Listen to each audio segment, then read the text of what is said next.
திரு இயேசு கிறிஸ்துவில் பிரியமான உறவுகளே, இன்றைய நாளிலே நாம் சிந்திக்க இருக்கக்கூடிய தலைப்பு, ஊதாரியாய் போன மூத்த மகனும் வீட்டிற்கு திரும்பிய இளைய மகனும் என்ற ஒரு மைய சிந்தனையை நாம் அடிப்படையிலே சிந்திக்க இருக்கிறோம். இந்த உலகத்தை உலுக்கிய இரண்டு உவமைகள் உண்டு. அதில் முதல் உவமையாக நல்ல சமாரியன் உவமை பார்க்கப்படுகிறது. இரண்டாவது ஊதாரி மைந்தனுடைய உவமையை பார்க்கப்படுகிறது. இந்த ஊமைக்கு பின்னணிகள் மிகவும் ஆழமான ஒரு சொற்களை கொண்டிருப்பதனால் நாம் அதை முழுவதுமாக உங்களுக்கு விளக்கிவிட எனக்கு நேரம் இல்லை. ஆகையால் நான் உங்களுக்கு அதை வெளிப்படையாக சில கருத்துக்களை உங்களோடு பகிர்ந்து கொள்வதிலே நான் ஆசைப்படுகிறேன். ஒரு தந்தைக்கு இரண்டு மகன்கள் இருக்கிறார்கள். இந்த கதையை நீங்கள் இன்னும் ஒரு முறை வாசித்து பார்த்தால்தான் அதை உங்களுடைய ஆழமான பொருள் புரியும். ஒரு மகன் தந்தை இருக்கும் போதே சொத்துக்களை பங்கிட்டார் என்றால் அந்த மகன் அந்த நாட்டிலிருந்து துரத்தப்பட வேண்டும். ஏனென்றால் தந்தையை உயிரோடே கொள்கிறார் என்பது பொருள். இருப்பினும் அந்த இளைய மகன் என்ன செய்கிறார் என்றால், உம்முடைய அப்பா அந்த சொத்தை பிரித்து கொடுங்க அப்படின்னு கேட்கும்போது பிரிச்சு கொடுத்துறார் அப்பா. அவர் தாறுமாறாக செலவழிப்பதை நாம் பார்க்கிறோம். இந்த உவமையிலேயே இளைய மகன் தான் மிகவும் மோசமானவராக காட்டப்படுகிறது. ஆனால் உண்மையிலேயே மிக மிக மிக மிக மோசமான ஒரு ஆள் யார் என்று பார்த்தோம் என்றால் அது மூத்த மகன் தான். ஏனென்றால் இளைய மகன் தாறுமாறாக வாழ்ந்தான். அவன் நாடோடியாக செல்கிறான்.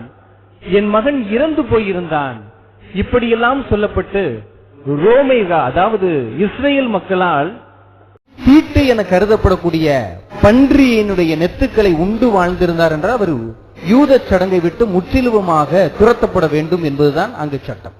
அப்படிப்பட்ட அந்த சூழ்நிலையில் இவர் அறிவு தெளிந்தவராய் போகும்போது அறிவு இல்லை. அங்கே போய் என்ன ஆயிடுச்சு, அறிவு தெளிஞ்சிருச்சு. அப்ப என்ன பண்றாரு, தந்தையே உமக்கும் கடவுளுக்கும் எதிராக நான் பாவம் செய்தேன். இன்னைக்கும் நம்ம சொல்ல வேண்டிய ஜெபம், நற்கருணையை கையில வாங்கின உடனேயே செம்மறியின் இருந்துக்கு அப்படின்னு பாடிட்டோம்னா வாங்கின நற்கருணைக்கு அர்த்தம் கிடையாது. நற்கருணையை வாங்கி நாம் என்ன சொல்ல வேண்டும், தந்தையே உமக்கும் என்னுடைய உறவுகளுக்கும் சண்டையிட்டவர்களுக்கு நாம் சொல்லணும், எதிராக நான் பாவம் செய்திருக்கிறேன், எதிராக நான் தீர்ப்பிட்டு இருக்கிறேன், எதிராக சிலுவையை சுமத்தி இருக்கிறேன், எதிராக தள்ளி விட்டு இருக்கிறேன், என்னை மன்னியும் என்று சொல்லும் போது அந்த நற்கருணை உள்ளே சென்று வேலை செய்யும். நம்ம என்ன பண்ணுவோம் தெரியுமா, குருட்டு கோழி தவிட்ட தின்னது மாதிரி லபக் லபக் முழுங்கிட்டு அப்புறம் அதே பழைய குருடி கதவத்தோடன்னு போயிட்டு திருப்பி இந்த உலக போக்கில வாழ்ந்துட்டு திருப்பி வரக்கூடிய அந்த மனிதர்களாக நாம் வாழ்ந்து கொண்டிருக்கிறோம். அதான் உண்மை, அது உண்மை. அதை நீங்க போய் இல்ல ஃபாதர் நாங்கள் தான் யோக்கியம் அப்படின்னு சொன்னீங்கன்னா அலங்கார மாதாவை இறக்கி வச்சுட்டு உங்க குடும்பத்தை தூக்கி மேல வச்சுட்டு டெய்லி பூசை வச்சு கொண்டாட வேண்டியதுதான்.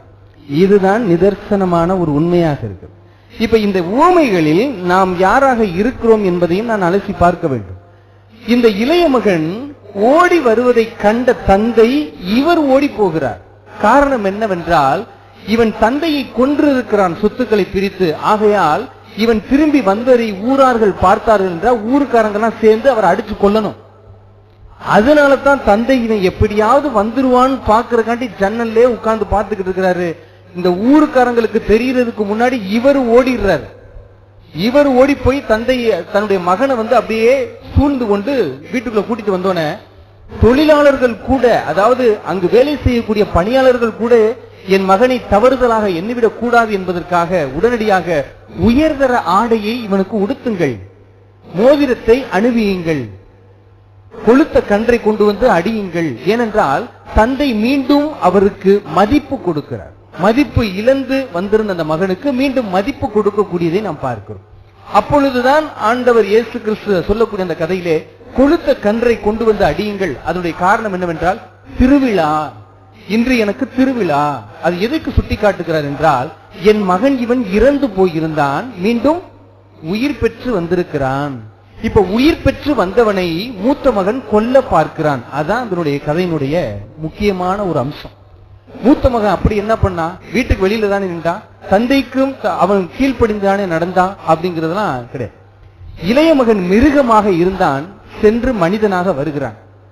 மூத்த மகன் மனிதனாக வாழ்வதாக நினைத்து மிருகமாக வாழ்ந்து கொண்டிருக்கிறான். தந்தை ஒருவர் தான் உன்னத நிலையில் இருக்கக்கூடிய மனிதராக இருக்கிறார். எனவே நாம் அலசி பார்க்க வேண்டும். இந்த கன்றை அடிப்பது என்பது திருவிழா. தன் மகன் இறந்து போயிருந்தான், அவன் உயிரோடு வந்திருக்கிறான். இப்பொழுது அடுத்த மூத்த மகன் உயிரோடு வந்த அந்த தம்பியை கொல்வதற்கு வழிபார்த்து கொண்டிருக்கிறான். அவ்வளவுதான். இப்ப இது இளைய மகனுடைய கதை, இதோட முடியுது. மூத்த மகன் வீட்டிற்குள் வருவதற்கு அடியெடுத்து வைப்பதற்கு கொஞ்சம் தயங்கி நின்றதனால் வெளியிலே நிற்கிறார். இப்ப ஒரு பணியாளரை அழைத்து என்ன நடக்குதுன்னு கேட்கிறாங்க. அப்ப அந்த பணியாளர் என்ன சொன்னாரு? உன் தம்பி வந்திருக்கிறான், நல்ல கொளுத்த கன்றை அடித்து கொண்டாடுகிறார் தந்தை. இப்படி சொல்லி இருப்பாருன்னு நினைக்கிறீங்களா? அந்த பணியாளர் சொல்லிக்க மாட்டான். எந்த குடும்பமும் நல்லா இருக்க கூடாதுன்னு நினைக்கிறவங்க தான் நம்ம ஆளுங்க. இவன் போய் என்ன சொல்லிப்பான் மூத்தாள்கிட்ட, இந்தா உன்கிட்ட வேலை பார்த்ததுக்கு பேசாம உன் தம்பியோட ஊர் சுத்த போயிருக்கலாம். உன் தம்பி வந்திருக்கிறான் பாரு, உங்க அப்பா என்ன பண்றாரு, கொளுத்த கன்றை போட்டு அடிச்சுட்டு இருக்கிறாரு, உனக்கு ஒரு கோழி குஞ்சையாவது கொடுத்திருக்கிறாரா? உன்னைய போய் நம்பலாமா, உன் கூட இருக்கலாமான்னு கிண்டி விடுறது. அங்கு சாவியை போட்டு விட்டோன்னா மூத்த மகனுக்கு எரிச்சல் தானாக கிளம்ப ஆரம்பிக்குது. அப்ப நிற்பதை போய் எங்க அப்பன்ட்ட போய் சொல்லு, நான் இங்க கோபத்துல நிக்கிறேன்னு போய் சொல்லு அப்படின்னு சொல்றாரு. அந்த பள்ளியான இங்கேயும் வேலையை பார்த்து விட்டு அங்க அப்பாட்டையும் போய் வேலையை பார்க்க போறாரு. இதா உங்க மகன் இங்க நிக்கிறார் முதலாளி அப்படின்னு அங்கே பணிவா சொன்னதுக்கு அப்புறம் தந்தை வீட்டை விட்டு வெளியே வருகிறார். வெளியே வந்து மகனிடம் பேசுகிறார். உன் தம்பி இறந்து போய் வந்திருக்கிறான், உயிரோ பெற்று வந்திருக்கிறான் அப்படிங்கிறான். ஆனால் உயிர் பெற்று வந்ததை சகோதரனால் ஏற்றுக்கொள்ள முடியவில்லை. அவன் கொலை செய்யத்தான் பார்க்கிறான். அவன் விலை மாதர்களோடு சுற்றி திருந்தவனை இங்கு வந்து அமர்த்துகிறீர். ஆனால் நற்செய்தியில இயேசு சொல்லும் போது அவன் தாறுமாறாக செலவழித்தான் தான் இருக்குமே ஒழிய விலை மகளிரோடு செலவழித்தான் இருக்காது. இதுதான் வார்த்தையினுடைய மேலாண்மை. தன் தந்தைக்கு தம்பியை பற்றிய கோபத்தை கிண்டி விடணும் அப்படின்னு சொல்றது. அப்ப யாரு என்ன சொன்னாலும் யாருக்கும் நம்ம சாஞ்சிட கூடாதுன்னு இந்த தந்தையிடம் இருந்து கற்றுக்கொள்ள வேண்டும். இப்ப நீங்க 2 பேர் வர்றோம், ஒருத்தர் வர்றாரு, உங்களுக்கு தெரியுமா அவங்களை பத்தி, உடனே அப்படியா சொல்றீங்க, முடிஞ்சு போச்சு, நீங்க சாஞ்சிட்டீங்கன்னு அர்த்தம். எந்த ஒரு நிலையிலும் நாம் சாயாத நிலை, நிரந்தர அந்த நிலையில் இருக்க கற்றுக்கொண்டோம் என்றால் அதுதான் தந்தையினுடைய மனநிலை. அப்ப அந்த தந்தை சொல்லுகிறார், உன் தம்பி இறந்து போயிருக்கிறான், வா சேர்ந்து விருந்துண்ணலாம் சொல்லிட்டு லூக்கா நற்செய்தியால இயேசு அப்படி இந்த கடைசியில என்ன முடிக்கிறார் அப்படின்னா, இந்த மூத்த மகன் உள்ள போனானா இல்ல வெளியிலே நிக்கிறானா, என்ன நடந்துச்சு அப்படிங்கறத சொல்லவே இல்லை. அவன் உள்ள போகல, அதோட முடிக்கிறார். இப்ப இந்த கதாபாத்திரத்தில் நாம் இளைய மகனாக இருக்கிறோமா, மூத்த மகனாக இருக்கிறோமா, இல்ல ஏற்றுக்கொள்ளக்கூடிய தந்தையாக இருக்கிறோமா என்பதை பார்க்கணும். இந்த கதையை படிக்கும் போது எனக்கு ஒன்றே ஒன்று ஞாபகத்தில் வருது. யாரையும் நாம் திருத்த நினைத்து விடக்கூடாது. இப்ப தந்தை வழிகாட்டி இருக்கலாம், நீ வேணா சொத்தை பிரிக்க வேணா, இங்கே இருந்துக்க, பேசாம இரு, இது இப்படிப்பட்ட சூழ்நிலைகள் சொல்லி இருந்திருக்கலாம். ஆனா தந்தை ஒரு வார்த்தை கூட சொல்லல. ஏன்னா நல்ல மாட்டுக்கு ஒரு சூடு, எல்லாருக்குமே கெட்டது எது நல்லது எது என 18 வயசுக்கு அப்புறம் நல்லா தெரியும். நாம் நல்லதை ஒதுக்கி வைத்து விட்டு கெட்டதை செய்கிறோம் அல்லவா, அதனால்தான் நாம் இன்னும் கவலையில் உழன்று கொண்டிருக்கிறோம். இந்த மூத்த மகனை போல பணியாளர்கள் சாவி போட்டு கிண்டி விட்டு அவனுக்கு இப்படி கேளு உங்க அப்பாட்ட, எனக்கு கொடுத்தீங்களா அப்படின்னு கேள்றா அப்படின்னு சொன்ன உடனே அவனும் கேட்கிறான். ஆனா தந்தையை கவனிங்கள், அவனுடைய வார்த்தையை கவனித்து அந்த வார்த்தையையும் புரட்டி போடுகிறார். நீ இப்படி கேட்காத, தம்பி அவன் காணாமல் போயிருந்தான்டா, திருப்பி கண்டுபிடிச்சிருக்கிறோம். ஏன் காணாமல் போயிருந்தான்? அவன் உலகத்தினுடைய ஆசைகளுக்கு இச்சைகளுக்கு அவன் இடம் கொடுத்திருந்தான். இப்பொழுது உன்னத நிலைக்கு வந்து விட்டான். அவனை மீண்டும் நீ பழைய பாவங்களுக்கு தள்ளி விடாதே என்பதுதான் அவனுடைய பொருளாக இருக்கு. இந்த உலகத்திலும் கவனியுங்களே, திருந்தியவர்களை கொல்லக்கூடிய சமுதாயத்தில் தான் நாம் வாழ்ந்து கொண்டிருக்கிறோம். எப்பயோ ஒரு வாட்டை குடிச்சிட்டு குடிகாரா வாழ்ந்திருப்பாரு, மனமாறி திருந்தி இருப்பாரு. ஆனா திருப்பி அடையாளப்படுத்தும் போது இவர் தான் அந்த குடிச்சுக்கிட்டு சுத்திக்கிட்டு திரிவார்ல, அது இவர் தான் அப்படின்னு சொல்லுவோம். ஒரு திருடனாக இருந்து நல்ல மனிதனாக மாறி இருப்பார். இவர் யாரும் தெரியுதா, திருடிக்கிட்டு தெரிஞ்சான்ல, அவன் தான் இவன் அப்படின்னு சொல்லிக்கிட்டு இருப்போம். இப்ப நல்ல ஒரு அன்னைக்கெல்லாம் ஒருத்தர் நல்ல நிலைக்கு உயர்ந்து விட்டார், நல்ல நிலைக்கு அமெரிக்கால வேலை பார்க்கிறார். அவர் ஊருக்கு வரும்போது இந்த 4 கிளவி கிடந்துகிட்டு என்ன சொல்லும், இவன் யாரும் தெரியுதா, நம்ம வீட்டுல அப்பளத்தை களவாண்டு போனால அவன்தான். அவன் இன்னைக்கு அவன் எங்கே நிக்கிறான்ங்கிறத பாக்குறதுக்கு மனசு இல்ல, அவன் அன்னைக்கு எங்கே நின்றான்னு பாக்குறதுலே தான் குறியா இருக்குது இந்த கண்ணு. அப்ப ஒருவர் உன்னத நிலைக்கு மாறிய பிறகு அவர் செய்த தவறுகளையே நாம் மீண்டும் மீண்டும் பேசிக் கொண்டிருந்தோம் என்றால் ஊதாரி யார்? திருந்தியவர் அல்ல, திருந்தாம பேசிக்கிட்டே இருக்கிற நபர் தான் ஊதாரி. அவர்கள் தான் ஊதாரியை ஒழிய அவர்கள் அந்த தவறை செய்து மனம் மாறியவர்கள் ஊதாரிகளாக இருக்க முடியாது. நல்ல ஒரு விதை மாதராக இருந்திருப்பார்கள், விபச்சாரம் செய்து மனம் மாறி நல்ல ஒரு மகளாக மாறி இருப்பார்கள். ஆனால் எப்படி அடையாளப்படுத்துவாங்க? இவள் ஒரு விலை மாதாக இருந்தவள் என்று சுட்டி காட்டி கொண்டே இருக்கக்கூடிய மகன்.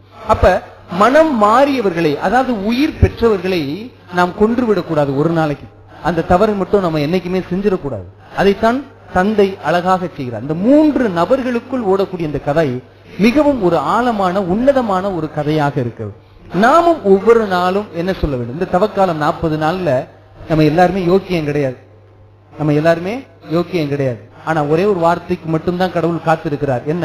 தந்தையே, உமக்கும் பெற்றோருக்கும் உற்றார் உறவினருக்கும் என் கணவருக்கும் மனைவிக்கும் பிள்ளைகளுக்கும் எதிராக நான் பாவம் செய்தேன், என்னை மன்னியும், என்னை ஏற்றுக்கொள்ளும், உம் அடியானாக நான் வாழ்நாள் முழுவதும் இருக்கிறேன்கிற ஒரு வார்த்தையை தான் ஆண்டவர் கேட்கிறார். ஏன் மூத்த மகன் மிகப்பெரிய குற்றவாளி என்றால் தன்னை நல்லவனாகவே காட்டிக் கொண்டிருந்தார். அதனால தான் அவர் குற்றவாளி. அவர் ஒருவர் நல்லவனாகவே நான் அப்படி இருந்தேன், நான் இப்படி இருந்தேன், பெருமைக்கு வாழ்வதில் அல்ல. நான் ஞாயிற்றுக்கிழமை திருப்பலிக்கு வந்தேன், நவநாள் பூசைகளில் வந்தேன், தீர்த்தம் தெளிக்க நாட்கள் எல்லா நாளிலும் என் தலையை காட்டினேன், தீர்த்தம் பட்டது, எல்லா கோவில்களுக்கும் சென்று வந்து விட்டேன், ஆனால் நீ எனக்கு வர மட்டும் தரவில்லையே என்றால் இதனுடைய பொருள் என்ன? இதுதான் மூத்த மகனுடைய குணாதிசயமாக இருக்கப்படுகிறது. அது அல்ல ஆண்டவர் இயேசு கிறிஸ்து விரும்பக்கூடியது. அது அல்ல. நாம் உண்மையிலேயே வேண்டக்கூடிய ஒரு பகுதி என்ன? அது அப்ப அந்த இளைய மகன் மீண்டு வரும்போது காலுக்கு காலனியை போடுறாங்க, செருப்பு போடுறாங்க. அதனுடைய காரணம் என்னன்னா, செருப்பு போடாம இங்க நடந்தாங்க அப்படின்னா அவங்க அடிமைகள். அதனால தந்தை என்ன பண்றாரு? காலனியை மாட்டுங்க, மோதிரத்தை மாட்டுங்க, ட்ரெஸ்ஸை மாட்டுங்க அப்படின்னு சொல்லக்கூடியது மதிப்பு கொடுக்கக்கூடிய ஒரு நிலையாக இருக்கு. இன்னைக்கு முதல் வாசகத்திலே ஆண்டவர் இயேசு கிறிஸ்து மீகா வழியாக என்ன சொல்லுகிறார்? நம் பாவங்களை ஆழ்கடலில் தூக்கி எறிந்து விடுகிறார். இதுல இருந்து என்ன தெரியுது அப்படின்னா, தந்தை தயாராக இருக்கிறார் மன்னிப்பதற்கு, நமக்கு உயிர் கொடுப்பதற்கு. ஆனால் நாம் உயிர் பெறுவதற்கு தயாராக இருக்கிறோமா என்பதை சிந்தித்து பார்க்க வேண்டும்.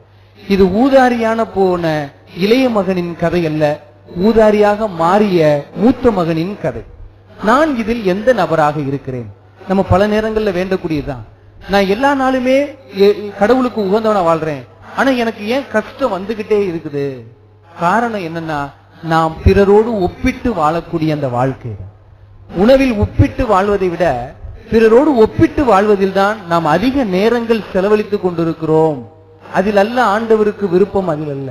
நம்முடைய வாழ்க்கையை நாம் சரி செய்ய வேண்டும். அவன் சொல்லுகிறான், தந்தையே, நான் உமக்கும் தந்தைக்கும் எதிராக பாவம் செய்தேன் அப்படின்னு சொல்றார். இன்னைக்கு நாம் என்ன சொல்கிறோம்? அவன் செஞ்சான்ல, நானும் செய்வேன்.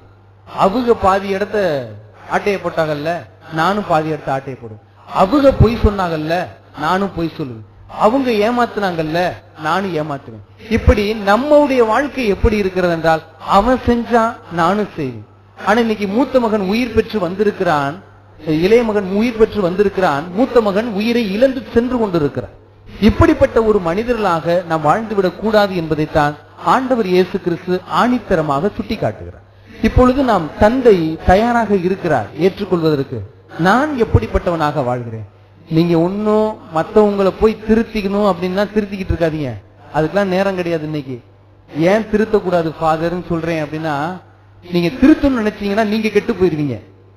நீங்க திருத்தணும்னு நினைச்சிட்டீங்கன்னா நீங்க கெட்டு போயிருவீங்க. காரணம் என்னன்னு சொல்லிடுறேன். ஒருவன் தற்கொலை செய்வதற்காக தொடர்வண்டி நிலையத்துக்கு செல்கிறான். அவன் தொடர்வண்டியில விழுக போற நேரத்துல பின்னாடி இருந்து ஒரு மனுஷன் அவரை காப்பாத்தி கூட்டிட்டார், இழுத்து உட்கார வச்சிருக்காரு. ஏன் நீ தற்கொலை செய்ய போற அப்படி கேட்கும் போது அவன் சொல்றான், எனக்கு வாழவே பிடிக்கல, இந்த உலகம் நல்லா இல்ல, என் உறவுகள் நல்லா இல்ல, எனக்கு எதுவுமே பிடிக்கல, நான் சாக போறேன் அப்படின்னு சொல்றான். உடனே அந்த நபர் சொல்லுகிறார், பார் என் கைகளை பார், எனக்கு தொழுநோய் இருக்குது, உடம்பூரா புண்ணா இருக்குது, கால் புறம் புண்ணா இருக்குது, புழு ஊத்துது, நானே உசுரோட இருக்கிறேன், எல்லாம் நல்லா இருக்கிற, நீ ஏண்டா சாகுற அப்படின்னு சொல்லிட்டார். உடனடியாக தற்கொலை செய்ய சென்றவர் மனம் மாறி வீட்டிற்கு வந்து திரும்புகிறார். திரும்பி வந்து கொண்டிருக்கிறார். அந்த திருத்தி அந்த நபர் விரைவாக தொடர்வண்டியில் விழுந்து இறந்து போய்விடுகிறார்.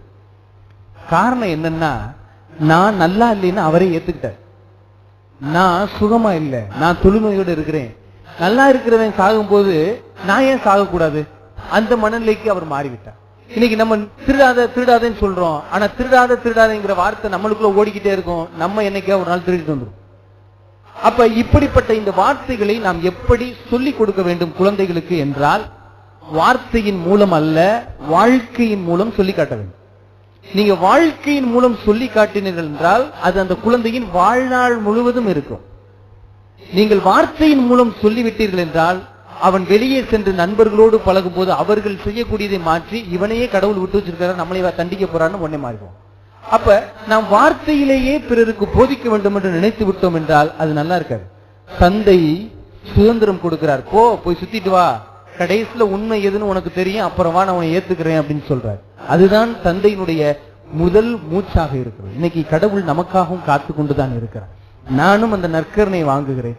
அந்த நற்கருணை எனக்குள் செல்லும் போது நான் அவருக்குள் கலந்து செல்ல வேண்டும். அப்பொழுது நான் என்ன ஜெபம் சொல்ல வேண்டும்? தந்தையே, பல நேரங்களில் இந்த சிலுவை பாதைகளில் நடந்த நிகழ்வுகளை நானும் நடத்தி இருக்கிறேன், நானும் அரங்கேற்றி இருக்கிறேன், நானும் பிறர் மீது பொய்க்குற்றம் சுமத்தி இருக்கிறேன், நானும் பிறர் மீது சிலுவைகளை சுமத்தி இருக்கிறேன், நானும் புடிச்சு தள்ளி விட்டுருக்கிறேன், நானும் ஆடைகளை கலட்டி இருக்கிறேன், நானும் ஆணியை அடிச்சிருக்கிறேன், நானும் லாவலும்புல குத்தி இருக்கிறேன், நானும் உம்முடைய உடம்பு மேல சீட்டு குலுக்கி போட்டு விளையாண்டுகிட்டு இருந்திருக்கிறேன், உங்களுடைய வார்த்தைகளை மதிக்காம வாழ்ந்து கொண்டிருந்திருக்கிறேன். இன்னைக்கு மனம் மாறி நான் உன் இடத்துல வரணும். எனவே உமக்கும் என்னுடைய உறவுகளுக்கும் எதிராக செய்த தவறுகளை மன்னித்து என்னை உன் மகனாக ஏற்றுக்கொள்ளும் என்று மனம் மாறி வரும்போது ஆண்டவர் நம்மை மனமு வந்து இரு கரம் விரித்து ஏற்றுக்கொள்ளுகிறார் என்பது அதனுடைய பொருளாகப்படுகிறது. என் அன்பிற்கினிய உறவுகளே, நாமும் சற்று ஆழமாக சிந்திப்போம். இளைய மகன் மிருகமாக போகிறான், மனிதனாக வருகிறான். மூத்த மகன் மனிதனாக வாழ்கிறேன் என்று நினைத்து மிருகத்தின் நிலைக்கு மாறுகிறான். தந்தை ஒருவர்தான், அவர் உன்னத நிலையில் இருக்கிறார். இதில் நாம் யார்?